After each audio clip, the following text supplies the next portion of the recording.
Look at this vintage bobblehead. Michigan State. These are classic bobbleheads. And today we are reviewing something called Vintage Cola.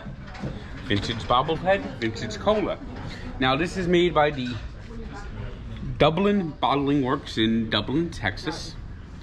They were at, used to be famous because they are actually the primary place where they made Dr. Pepper.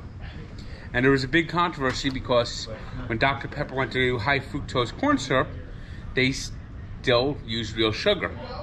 And then they would sell their own like Dublin Dr. Pepper. And then Dr. Pepper made them stop. And then they came up with their own soda company. And they've come up with a couple different companies, a couple different soda brands. And one of them is Vintage Cola. 12 pure cane sugar flavors and 1 diet. Our headliner is our Dublin Original. It's our top seller. It's a dark soda with a little bit of a cherry kick, and it's very, very good. We've lost the drink, but we didn't lose the story of how we got to be who we are. Which is a craft soda made with real cane sugar. And it's proudly Texas. It's very proud of their Dublin Bottling Works. They even had this soda controversy. Now, I don't think this is the one that has like the Dr. Pepper taste. It's just a regular cola, their take on cola.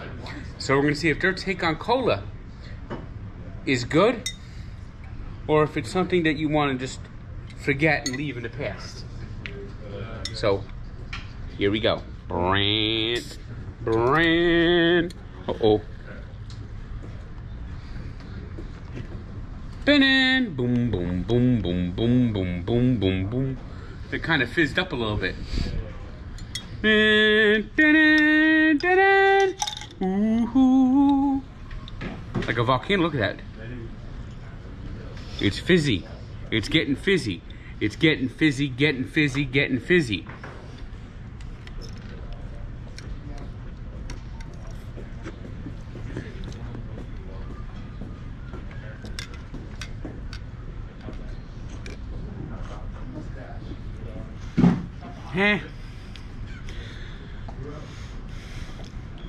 Could be better. You know, it's kind of like that generic cola taste. You know what I always say about generic colas? They always fuck up generic colas. I'm gonna give this a 5.7. What do you think they talk like in Dublin, Texas? Like they're in Ireland or like they're from Dallas? Top of the morning, y'all. Howdy. Howdy. Howdy and be fit to be good. It's a blend.